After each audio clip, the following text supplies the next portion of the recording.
At Arizona State University, we're bringing world-class education from our globally acclaimed faculty to you. Ranked #1 in innovation for 10 consecutive years and #2 among public universities for employability. ASU isn't just ahead of the curve, it's creating new paths to success.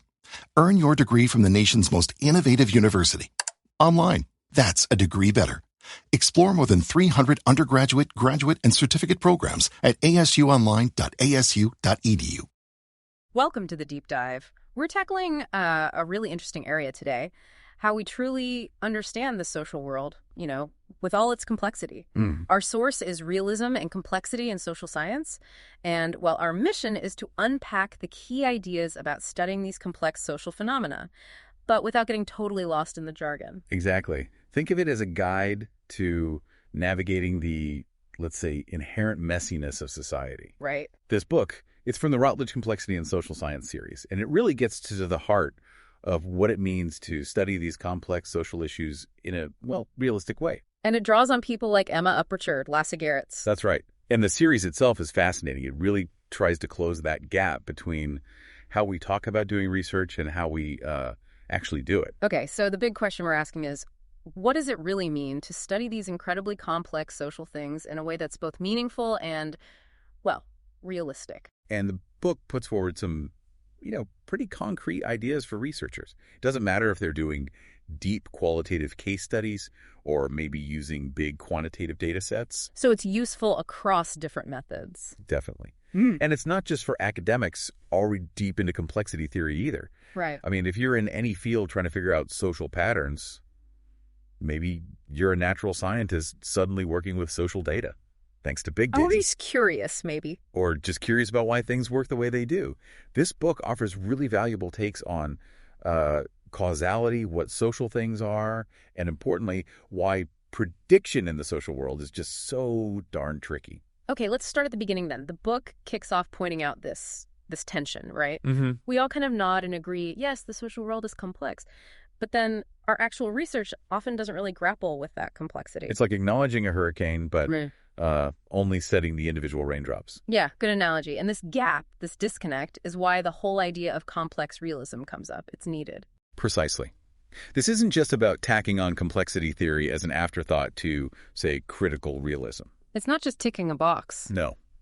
It's about a genuine dialogue, a fundamental rethinking of how complexity science and philosophical realism can actually inform each other properly. Okay. Now, when we try to understand the social world, we immediately hit this cone of cause and effect, causality. Right. And the book digs into why those simple sort of A causes B models, or even just basic probability models, why they often fall short with humans. Well, yeah. Our beliefs, our desires. They really complicate things, don't they? Simple predictions just don't work that well. So what's the alternative view it presents? Well, it's this fascinating idea that causes can be seen more like tendencies playing out. The book talks about dispositional properties and even ontological probability. Ontological probability, what does that mean? Yeah, it means the probability isn't just in our heads, like how likely we think something is. It's inherent in the situation itself. The very nature of that social setup makes certain outcomes more likely than others. Okay, so it's a property of the world, not just our knowledge of it. Kind of, yeah. And it stresses that causality isn't usually a single thing, a single thread. Right. To get a real grip on social phenomena, you need different methods. You need to weave together what the book calls plausible causal stories.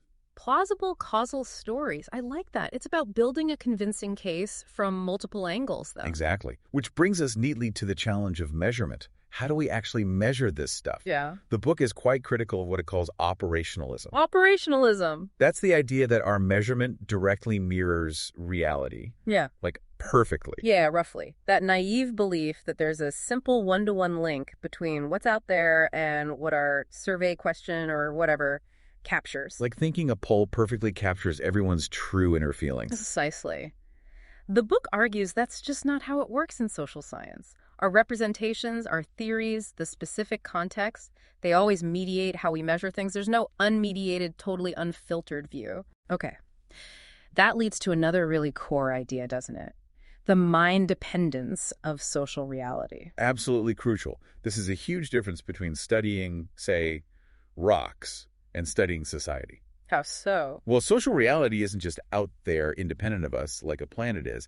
It's actively shaped by our thoughts, our beliefs, our shared understandings. But when we study it. When we study it, as the book puts it, we're doing mind-dependent theorizing of mind-dependent states. Wow, okay. Say that again? Mind-dependent theorizing of mind-dependent states. We're thinking about things that are already shaped by thinking. That is a bit of a head-scratcher. The analogy they use is helpful, though. The self-aware turbulent liquids. Yeah. Imagine liquids that could somehow know they were turbulent and then change their flow because of that knowledge. It's a bit like that. The social world is constantly being reshaped by our awareness of it and our actions based on that awareness. And that's maybe why some people are comfortable being realists about, like, physics, but get a bit more hesitant when it comes to society. That's definitely part of it. That inherent complexity and mind dependence makes it feel different. Less solid, perhaps. Now, going back to cause and effect, we often mix up correlation and causation, don't we? The book reminds us of Hume. Ah, that's David Hume. Good old Hume. He argued we only ever really observe things happening together consistently. Constant conjunctions, he called them. We don't actually see the necessary link. Exactly. We see A, then we see B repeatedly, but we don't see the causing itself. Just because I eat breakfast before I leave the house every day. Right. It's a very common pattern of correlation. But eating breakfast doesn't force you to leave the house. There's no inherent causal necessity there. And Hume's problem of induction takes this even further, right? Just because the sun has risen every day so far doesn't logically guarantee it will rise tomorrow. Past patterns don't ensure future ones. Things could be different. The book mentions counterfactual outcomes. Yeah, things that could have happened but didn't. Thinking about those possibilities really underlines that what we observe isn't necessarily the only way things could possibly be. It's not necessarily necessary. Which naturally leads into the whole debate about whether there are laws in social science, like laws of physics. Big question. And even those who think there might be some fundamental social laws usually admit there aren't many. And they always come with that caveat. Ceteris paribus, all other things being equal, which, let's be honest, they never are. Not really. Not in the messy social world. Pretty much. And the book notes that someone like Nancy Cartwright, her skepticism about physical laws even, really clicks with social scientists. How so? Because we often develop rival theories that explain the same phenomena, maybe even using similar measured variables, but offer completely different underlying explanations. That feels less like discovering universal laws. Okay. The book then takes a quick look back at a specific period in social science history. This push towards focusing only on what's directly observable, measurable. Yeah, a sort of maverick empiricism, you could call it. Figures like Lundberg, Lazarsfeld, Dodd. Lundberg was pretty skeptical about theory if you couldn't measure it, wasn't he? Very much so. And Lazarsfeld, famously, got criticized by C. Wright Mills for abstracted empiricism. Meaning, focusing too much on refining measurement techniques without enough grounding in substantive social theory. Just collecting data for data's sake, almost. And Dodd had that idea for a massive pan-sample of all data. Yeah, basically collect everything possible and just look for correlations. Sidestep the whole messy causation question. A very empiricist dream, maybe? Following that, the discussion moves to this really long-running debate, the tension between explanation and understanding. Ah, the classic Verstein debate. Yeah. Are we aiming for causal explanation, like in natural science, or interpretive understanding of meaning? Explanation versus understanding are sometimes called nomothetic versus ideographic, looking for general laws versus understanding unique cases. And the book points out this wasn't just an academic squabble. It had real political and social context, didn't it? Especially in the 60s. Right. There was a growing skepticism about science, technology, the establishment. That atmosphere definitely fueled interest in alternative ways of knowing. And you had figures like Thomas Kuhn and Paul Feyerabend becoming really influential around then. Kuhn with his paradigm shifts, Yeah. challenging that idea of science as just smooth, linear progress. And Feyerabend going even further, much more radical, arguing there are no universal rules for science, almost anything goes. He really emphasized how social values shape what counts as knowledge. And these ideas, the book suggests, really resonated with sort of new left politics and a general desire for different approaches in social science. Absolutely. And the term positivism, which originally just meant focusing on empirical evidence, kind of became this catch-all label for any quantitative or scientific approach that people wanted to critique. Okay, let's shift gears slightly. Complexity and probability. The book brings up this idea of an ontologically probabilistic world. Yes, drawing heavily on Karl Popper's propensity theory. of probability. Propensity theories. So again, this isn't just about how likely we think something is. Exactly. It's suggesting that probabilities or tendencies are real features of the world itself. Situations have inherent propensities to produce certain outcomes. How does that differ from other ideas of probability? Well, you've got subjective probability that's basically Bayesianism, about our degrees of belief and how we update them. Then objective probability includes frequency theory. Like in opinion polls, counting how often something happens. Yeah, common in survey research. But Popper's propensity theory is different. It focuses on the probability of single events, arguing that this probability arises from the underlying generating conditions of that specific event. So the observed frequency is just a result of all these individual propensities playing out. That's Popper's view, yeah. Each specific situation has a propensity, and the overall pattern emerges from that.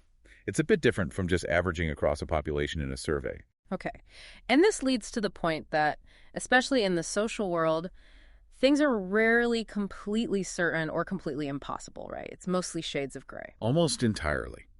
The book uses physical examples like a rock definitely falling down to show those extremes, the ones and zeros of probability. But in social life, it's nearly always somewhere in between. And crucially, those probabilities aren't fixed. They change over time. like in our own lives, things that seemed almost certain yesterday might seem less likely today, and new possibilities open up. Exactly. Think about those historical examples the book uses, like the assassinations of Franz Ferdinand and JFK. Both assassinations, yes. But the constellation of factors, the underlying conditions, the propensities leading up to those two events were vastly different.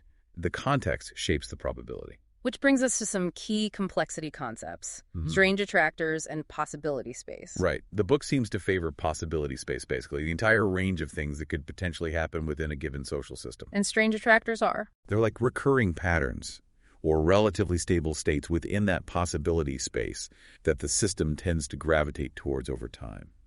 Think of common pathways or outcomes. But they're not fixed points. No, they're dynamic, hence strange. The book pictures social systems as operating somewhere between the predictability of clocks and the randomness of clouds. More possibilities than a clock, fewer than a cloud. Something like that. The possibility space is constrained but large, and the attractors within it can shift, emerge, disappear. Small changes can sometimes nudge this system towards a whole new attractor, a new pattern. And the Sure Start evaluation example really illustrates this. I think so, yes. It showed how different local projects, starting from slightly different places perhaps, ended up converging towards some similar outcomes, but also diverging in others, creating these complex overlapping patterns of impact. A real-world case of interacting attractors in policy. That complexity makes you want to simplify, though, to break things down. It does. But the book warns against that, drawing on Andrew Sayre's critique of the reductive strategy. Why is breaking it down potentially bad? Well, take Sayre's example of employment change. If you just break down the overall statistics into components, you might completely miss the complex interactions and the variations between places or groups that are actually driving the change. You lose the richness, the complexity itself. Okay. So we've talked possibility, probability. What about necessity? What has to happen? Well, the physical world obviously imposes limits. You can't just flap your arms and fly. Physics sets boundaries. But beyond those basic physical constraints, are there inherent natural necessities in the social world? That's much more debatable. The book leans towards skepticism here. Even in physics, as Nancy Cartwright argues, the necessity of laws might be less absolute than we sometimes assume. So where do social regularities come from if not necessity? The argument is they arise either from contingency, things just happening to fall into patterns, or from being grounded in those physical realities. This leads to what the book calls conceptual necessity. Conceptual necessity? Meaning the necessity comes more from how we define things, our concepts, our shared understandings, rather than from some fundamental law of social nature. Can you give an example? Well, the book mentions that thread of English nationalism within the UK Conservative Party. It's presented as a relatively invariant feature, a sort of persistent gene, maybe. Even though it causes turbulence and expresses itself differently over time. Right. The underlying disposition seems relatively constant, creating a kind of conceptual necessity within that specific political context, even if it's not a universal law. Okay. Let's get practical again. How do we actually study cause and effect, especially with quantitative data statistics. Well, interestingly, the book points out that Hume's skepticism about observing necessary connections didn't kill the idea of causality. If anything, it spurred the development of methods to infer causality in quantitative social science. But we still have the correlation isn't causation problem. Absolutely. And it gets worse with big data. The more data you have, the more statistically significant correlations you'll find just by chance. Spurious associations become a bigger issue. So researchers tried to control for other variables, right? Like in that Cornish identity and health example. Yes, trying to statistically remove the influence of, say, social class to see if the relationship between Cornish identity and health remains. But even that. Even that primarily describes a more refined statistical association. It doesn't automatically prove a direct causal link. It strengthens the inference, perhaps. And causal analysis tries to go further with statistical models, predicting changes. It does, often using techniques based on the general linear model. But the book echoes warnings, like those from the statistician David Friedman. Warnings about what? About the strong assumptions these complex models rely on, and the danger, especially with huge data sets, of finding statistically significant results that don't reflect any real causal process, overinterpreting the maths. Which brings us back to the importance of theory. Crucial. As Kathy Marsh strongly argued, you can't just do causal inference from stats alone. Your theory guides the model specification, the interpretation. No single statistical model perfectly mirrors the messy, multi-causal reality. This sounds like a lead-in to talking about case-based approaches again. It is. Thinkers like David Byrne argue strongly for looking at causality at the singular level, the level of the individual case or situation. Using methods like QCA. QCA, qualitative comparative analysis, yes, and detailed qualitative spatial historical analysis. Byrne really emphasizes that social change is often complex, nonlinear. You need to see the whole configuration, not just isolated variables. Does the book dismiss statistical modeling then? Not entirely. It takes a balanced view. It agrees with someone like John Goldthorpe that statistical models rarely prove causation in open systems. Yeah. But they can still be really useful for testing specific parts of a theory, for identifying potential causal pathways or mechanisms that warrant further investigation. So we can't definitively prove causation with probabilities alone in these complex social systems. There's always uncertainty. Pretty much. But techniques like counterfactual thinking, what if X hadn't happened, can give us strong clues. They help us infer the likely existence of complex causal mechanisms, even if we can't see them directly. This links back to Popper's idea about probability and causality, doesn't it? Yes, the idea that causality is really just the extreme end of probability. When the probability hits 1, it's causal. Until then, it's just propensity. Tendencies. Tendencies. Every situation, every moment has a unique set of propensities for different outcomes. Some things are just more likely than others, based on the current conditions. And these propensities aren't static. Definitely not. Think about our own lives again. Your situation now creates certain tendencies for thought and action that maybe didn't exist 5 years ago and might not exist in 5 years. Social propensities can be stable-ish, but often more temporary and tangled than, say, physical ones. Okay, so let's talk about what social things are. The book argues our thoughts and beliefs are real. Real in the sense that they have consequences. Yes, we're aware of our own thoughts, and we attribute thoughts and intentions to others. This creates incredibly complex micro-level causal webs. Maybe hard to capture in large surveys, but definitely real in face-to-face interactions. So the core argument is social objects are real because they have causal power. Exactly.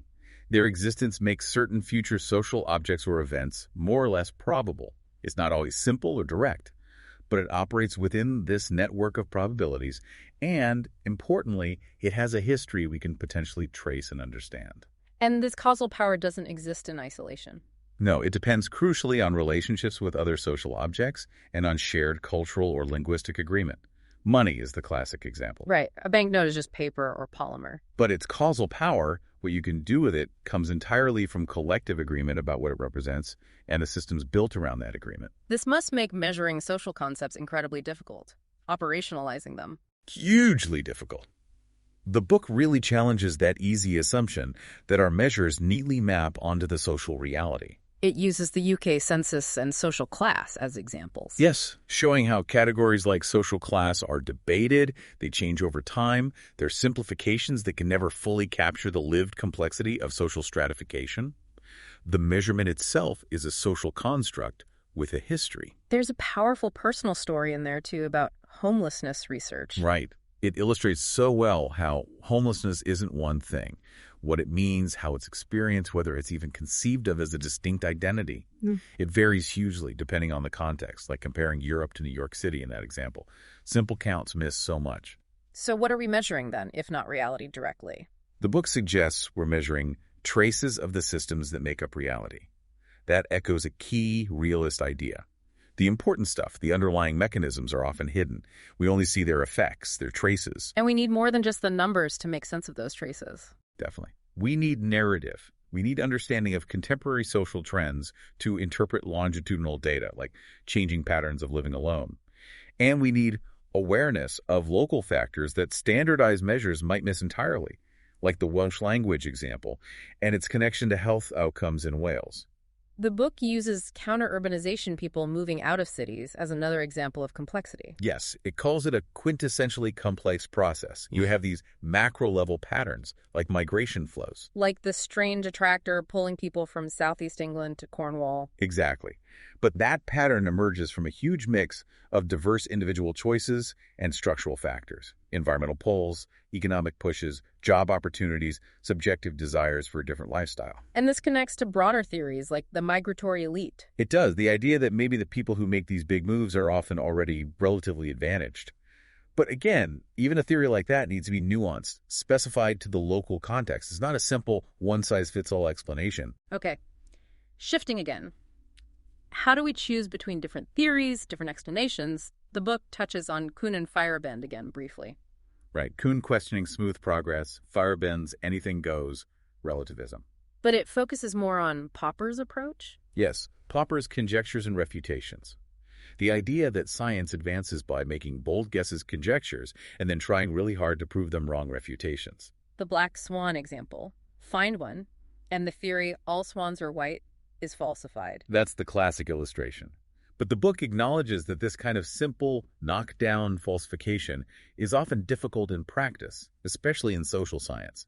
Theories are complex webs, not single statements. So one bit might be wrong, but the whole theory isn't necessarily useless. Exactly. Which leads to Lukács' idea of research programs. Research programs? Yeah, the idea that theories exist within broader programs that have a hard core of fundamental assumptions. That you don't easily give up. Right, and a protective belt of more specific, testable hypotheses around it. You can modify the belt in response to evidence without ditching the core. But applying this neatly to social science is tricky. It can be. Yeah. Research trends shift, funding changes, replication isn't always prioritized. It's messier than the philosophical ideal, perhaps. So how do we often choose between theories in reality? The book suggests we rely a lot on informal inference, on judgment calls, on what the psychologist Gerd Gigerenzer calls smart heuristics. Rules of thumb. Kind of. Simple, practical reasoning strategies that help us make pretty good judgments under uncertainty when we don't have perfect information or clear probabilities. And this ties into inference to the best explanation, or IBE. Yes, IBE is presented as a really key strategy in realist methodology. You look at the available evidence and choose the explanation that seems to fit best, that makes the most sense of all the pieces. Like the homelessness headcount example from the book's own research. Exactly. They chose a preferred explanation based on how well it accounted for the patterns they saw, and then sought further evidence to test or confirm it. The book then introduces reflexive fallibilism. What's that? It's like an informal strategy for strengthening IBE. It means actively trying to be critical of your own preferred explanation, looking for your own biases, your own assumptions, questioning your own reasoning. So it's like falsification, but applied to your own thinking process. And acknowledging knowledge is socially situated. That's a good way to put it.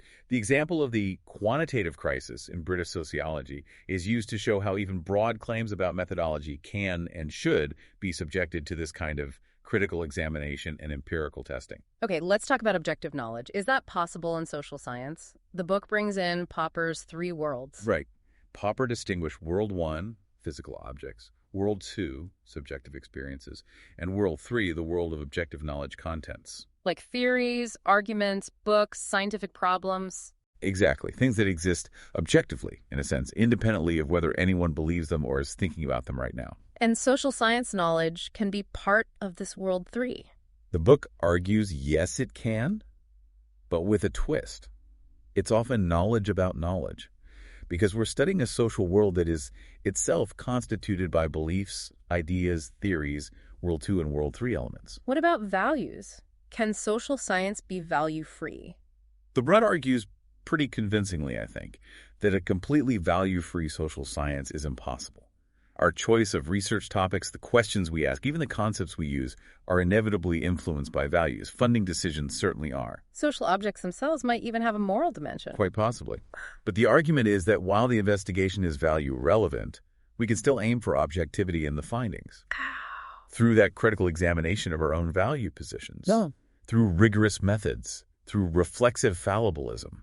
By making our assumptions explicit and open to challenge. And ultimately, reality pushes back. The Lysenko and MMR are examples. Right. They illustrate how, in the long run, hopefully, empirical adequacy, how well theories match the evidence can win out over ideology or just bad science, even if it takes time and struggle. But applying evolutionary ideas directly to social progress is problematic. Very. What counts as fitter or better in society is deeply contested and context-dependent. It risks imposing one set of values.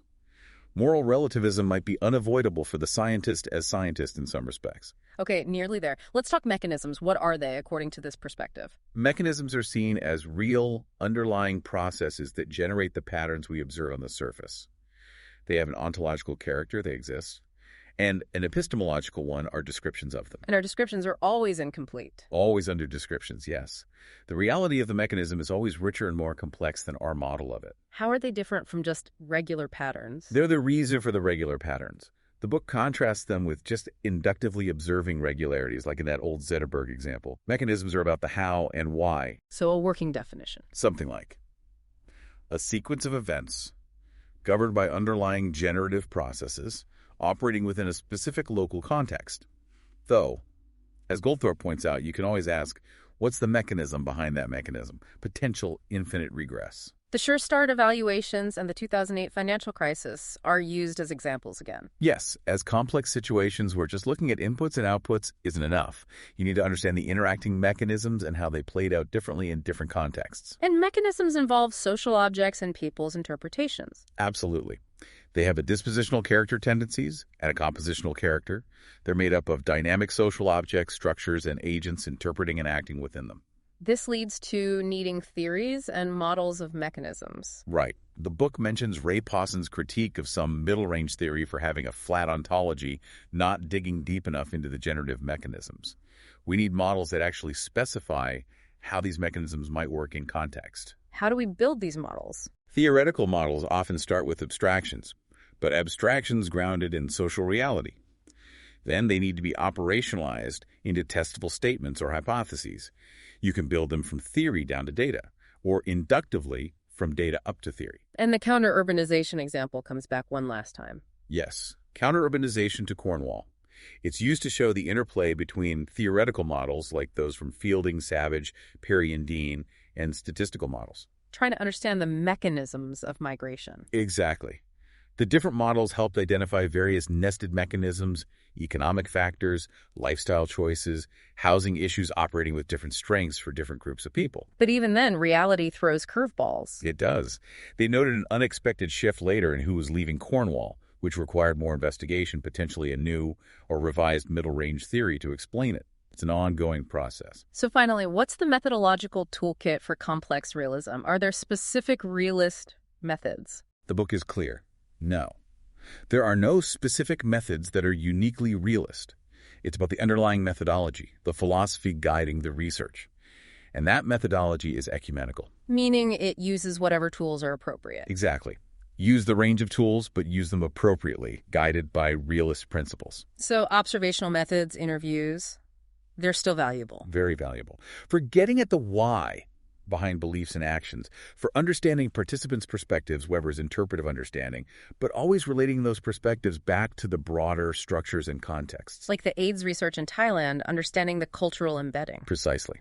And longitudinal surveys, tracking things over time, remain incredibly important for mapping the parameters of reality, identifying trends and relationships. What about big data, Twitter data for crime prediction, that sort of thing? Big data offers huge potential for seeing complex reality unfold, definitely. Though often the challenge there is the lack of explicit theory driving the analysis initially. The book also mentions case-based complexity analysis. Yes, people like Castellani.